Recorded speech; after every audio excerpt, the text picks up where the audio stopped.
Mesdames, mesdemoiselles et messieurs, bonjour, bonsoir, bienvenue à notre journal d'information de l'Apareco TV, la chaîne de la résistance patriotique congolaise. Le journal de cette semaine, dont voici sans plus tarder les grands titres. La méga marche des patriotes résistants congolais de la diaspora. Plus d'un millier de patriotes congolais ont répondu positivement à l'appel lancé par l'Apareco et son leader, M. Honoré Mbanda Zamboko Atumba, pour une grande marche le samedi 8 avril 2017 à Bruxelles, la capitale de l'Union européenne. La situation politique chaotique en RDC continue de s'enliser. Hippolyte Kanambe alias Joseph Kabila, regardé par le glissement que viennent de lui offrir les politiciens congolais du rassemblement avec la complicité des évêques de la Cinco, se comporte désormais en potentat qui règne sans partage en RDC.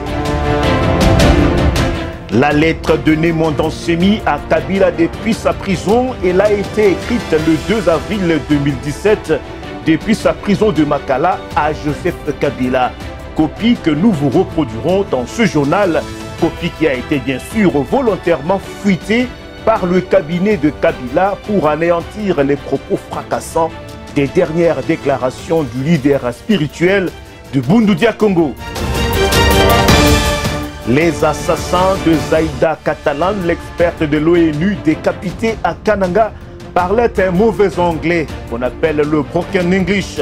Un très grand journal suédois, l'Express Semaine, a révélé des confidences de la mère et de la sœur de Zaïda Catalan, l'experte de l'ONU tuée à Kananga au mois de mars dernier. Les détails de tous ces titres suivent dans quelques instants.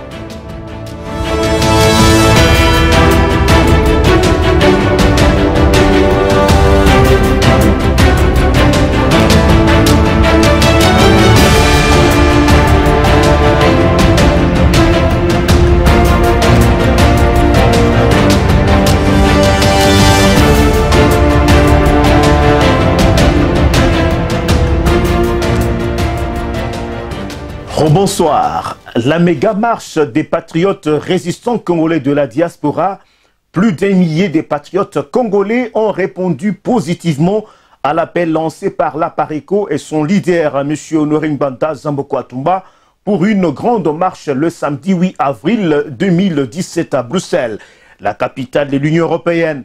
Cette marche dite de la colère avait pour but de transmettre un message fort pour dire non au mensonge et à la manipulation de la classe politique congolaise corrompue et complice du régime d'occupation au pouvoir à Kinshasa depuis 1997. Plus jamais ça. Non à l'occupation de la RDC et au génocide de plus de 12 millions de Congolais. Plus jamais ça. Non au viol, au pillage et aux expulsions des Congolais de leur terre natale en faveur des Rwandais. Plus jamais ça. Non à la complicité, à l'hypocrisie et au paternalisme de la communauté internationale qui impose des mauvaises solutions de dialogue. Il y en a eu plus de 23 depuis 21 ans aux Congolais face au processus d'occupation qui progresse chaque jour. Plus jamais ça. Non aux mauvaises solutions des dialogues et des élections dans un Congo occupé. Plus jamais ça. Les patriotes congolais venus non seulement de tous les pays d'Europe, mais aussi du Canada, des États-Unis et d'Afrique, ont massivement répondu à l'appel, au point qu'ils ont surpris les services de la police belge qui ont reconnu qu'ils n'ont plus connu une manifestation des Congolais d'une telle ampleur depuis 2011. Ils ont félicité les autorités de l'Apareco qui ont réussi à assurer l'ordre et la discipline par leur propre service de sécurité. La présence de nombreuses mamans et des enfants drapés de blanc maculés de rouge en signe du sang versé des Congolais, portant des photos des crimes et des banderoles de l'Apareco avec l'effigie du président Honoré Mbanda ont frappé les passants. Contrairement à leurs habitudes vis-à-vis des manifestations des Congolais, plusieurs médias belges, agences de presse belga, Télé Bruxelles, VRT, etc. ont relayé l'information ou effectué le déplacement et fait des interviews avec des cadres de l'APARECO. Télé Bruxelles, par exemple, a balancé les images de la manifestation dans son journal du même jour à 18 h. 2 délégations de l'APARECO ont été successivement reçues par les hautes instances de l'Union européenne en marge de ces manifestations. La première délégation conduite par le secrétaire général Clovis Sonbikayi et qu'accompagnait M. Patrick Lukika, secrétaire national exécutif de l'APARECO, et Mme Marianne Tungisa, représentante régionale adjointe de l'APARECO pour l'Europe anglo-saxonne, a été reçue au siège de l'Union européenne par M. Emilio Rossetti, responsable du service européen pour l'action extérieure, division Afrique Commission européenne. De son côté, la seconde délégation conduite par M. Luzolo, membre du comité national chargé des relations publiques, qu'accompagnait M. Guilhem Moukoko, attaché de presse au cabinet du président national de l'APARECO, a été reçu à la présidence du Parlement européen par M. Guglielmo Di Cola, conseiller et membre du cabinet du président du Parlement européen. Les 2 délégations de l'APARECO ont remis aux différents responsables de l'Union européenne le mémo de l'APARECO, le mémo du président Honoré Ngbanda et plusieurs autres documents importants. Ils ont ensuite eu un échange très fructueux de plus d'1 heure chaque fois avec leurs interlocuteurs, ce qui montre l'intérêt que l'Union européenne accorde au discours et à la vision politique de l'APARECO et de la résistance patriotique congolaise. Cette méga manifestation du 8 avril dernier marque une étape décisive du combat que mènent les patriotes résistants congolais pour la libération totale de la RDC des affres de l'occupation rwandaise et ougandaise. Plusieurs mouvements et organisations des résistants congolais venus à cette marche ont exprimé le souhait de participer à une large synergie commune autour de l'APARECO pour accélérer bien sûr et renforcer la résistance et le combat de libération. Le président Honoré Ngbanda a immédiatement réagi très positivement à ces sollicitations. Il a confirmé la disponibilité totale de l'APARECO et sa détermination à favoriser la canalisation de toutes les forces de la résistance pour une plus grande synergie de combat. On a d'ailleurs noté la présence très remarquée de la délégation de l'UDPS des fondamentaux, délégation conduite par Léon Muntuntu, bien sûr qui a confirmé sous les antennes de la radio-TV Bendele la volonté de l'UDPS des fondamentaux à favoriser l'idée de créer autour de l'APARECO une dynamique de la résistance pour tous les patriotes congolais. Un travail de concertation est déjà en cours entre l'APARECO et les autres mouvements de résistance pour la matérialisation de cette dynamique. Toujours dans ce journal, la situation politique chaotique en République démocratique du Congo continue de s'enliser. Hippolyte Kanambe alias Joseph Kabila, regardé par le glissement que viennent de lui offrir les politiciens congolais du Rassemblement avec la complicité des évêques de la Cinco, se comporte désormais en potentat qui règne sans partage dans notre pays, la République démocratique du Congo. Il nargue et ridiculise aujourd'hui tous ses adversaires et complices de l'opposition congolaise qui l'ont bien sûr fait roi. Pour le premier cas, Sami Badibanga est chassé de son fauteuil de Premier ministre comme un vulgaire Koulouna après un très bref passage à la tête du gouvernement prématuré qui n'a survécu que 100 jours seulement dans la couveuse de la mangeoire nationale. Après la cérémonie de la remise et reprise qui s'est déroulée dans un climat belliqueux, Badibanga, qui rentrait à l'hôtel pour se détendre, a trouvé la suite présidentielle mise à sa disposition par le Raïs, scellée et ses effets personnels jetés à la réception de l'hôtel. Que faut-il de plus aux politiciens congolais pour comprendre que les occupants rwandais se servent d'eux comme des jouets qui jettent à terre dès l'instant qu'ils n'en ont plus besoin. Valentin Moubaké avait lors d'une matinée politique chère à l'UDPS annoncé à ses sympathisants avec des mots à peine couverts que le Raïs lui avait promis de confirmer le choix d'Étienne Tshisekedi, le désignant Premier ministre de la transition, versus bien sûr Moubaké. Mais voilà qu'à son grand dame, le choix souverain du Raïs s'est porté sur Bruno Tshibala, qui ignore jusqu'à là combien de jours il servira de bouclier à l'imposteur et dictateur rwandais. Félix Tshilombo, quant à lui, a carrément choisi d'abandonner le corps de son défunt père quelque part dans le caveau d'un cimetière à Bruxelles pour se lancer dans la course à la mangeoire. Malheureusement, depuis la nomination de Bruno Tshibala, on constate un effet de vase communicant entre Limetier et Lemba.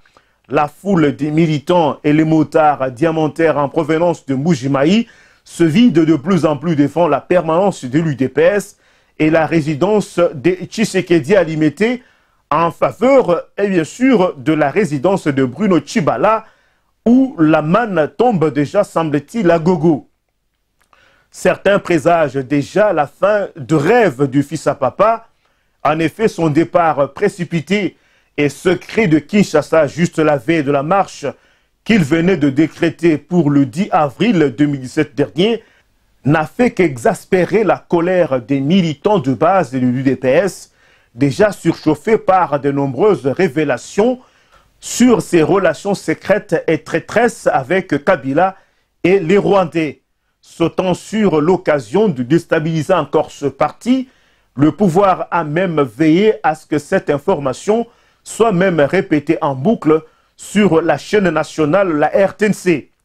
Et comble de l'horreur, c'est Kabila lui-même qui a choisi de donner un coup de grâce à Félix Tshilombo en confirmant publiquement et officiellement, je cite, les pré-dialogues secrets qu'il a eus avec l'UDPS familial dans plusieurs villes d'Europe.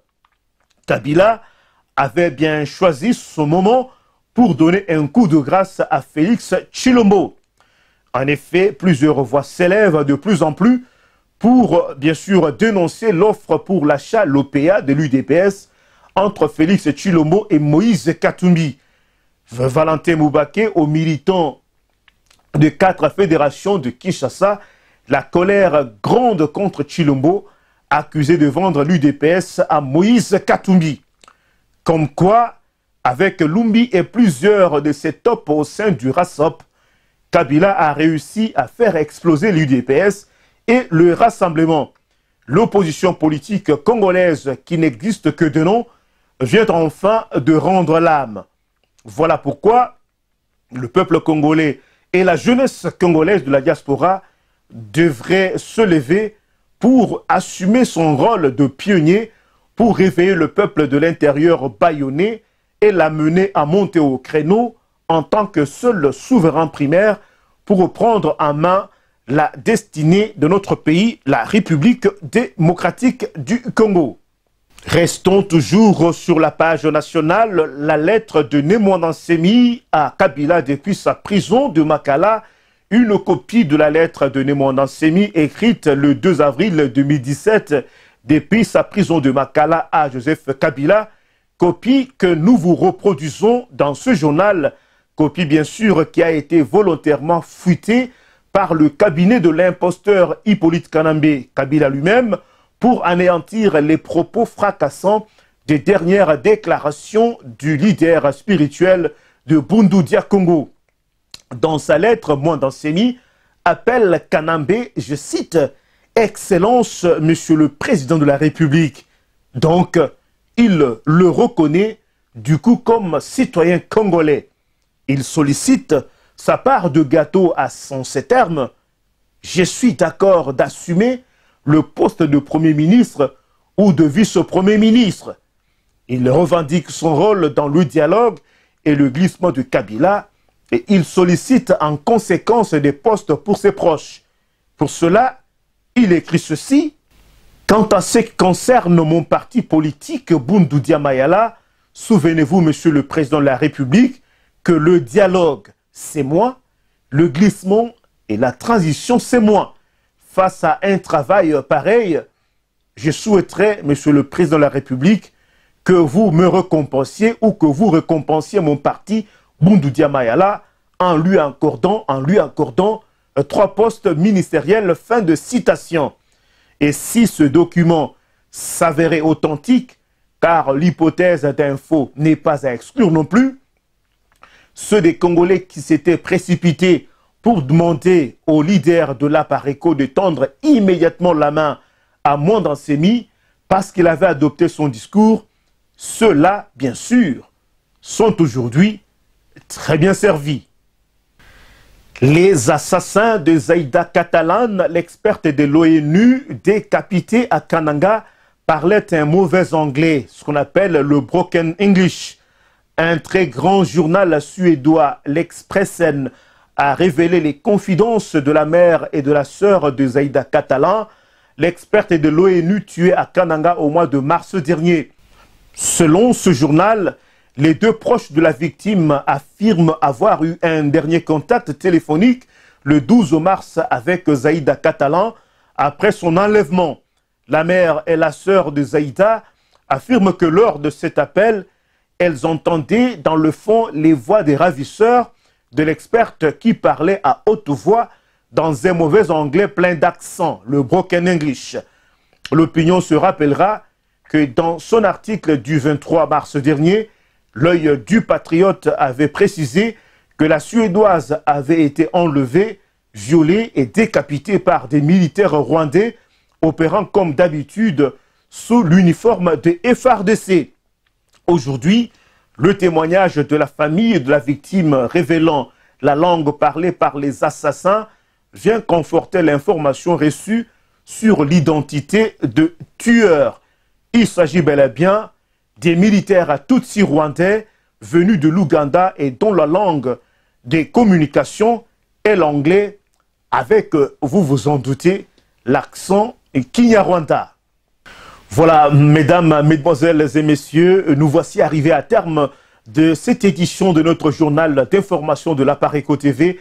Mais avant de nous séparer, je vous propose de suivre donc les grands titres qui ont constitué ce journal. La méga marche des patriotes et résistants congolais de la diaspora. Plus d'1 millier de patriotes congolais ont répondu positivement à l'appel lancé par l'APARECO et son leader, M. Honoré Nganda Zamboko Atumba, pour une grande marche le samedi 8 avril 2017 à Bruxelles, capitale de l'Union européenne. La situation politique chaotique en RDC continue de s'enliser. Hippolyte Kanambe alias Joseph Kabila, regaillardi par le glissement que viennent de lui offrir les politiciens congolais du rassemblement avec la complicité des évêques de la Senko, se comporte désormais en potentat qui règne sans partage dans notre pays, la République démocratique du Congo. La lettre de Mwanda Nsemi à Kabila depuis sa prison de Makala, elle a été écrite le 2 avril 2017 dernier depuis sa cellule de Makala à Joseph Kabila. Copie que nous vous avons reproduite dans ce journal et aussi qui a été volontairement fuitée par le cabinet de Kabila pour anéantir les propos fracassants des dernières déclarations du leader spirituel de Boundou Dia Congo. Et enfin, les assassins de Zaïda Catalan, l'experte de l'ONU, décapité à Kananga, parlait un mauvais anglais, ce qu'on appelle le broken English. Un très grand journal suédois, l'Expressen, a révélé les confidences de la mère et de la sœur de Zaïda Catalan, l'experte de l'ONU tuée à Kananga au mois de mars dernier. Voilà, merci de nous avoir suivis et quant à moi, Grégoire Watupa, au nom de toute l'équipe de l'APARECO TV, je vous remercie de votre sympathique attention. Prochain rendez-vous dans nos prochaines éditions. Mais pour l'instant, restez branchés sur nos chaînes. Bonheur, prospérité et longévité chez vous. Bonsoir.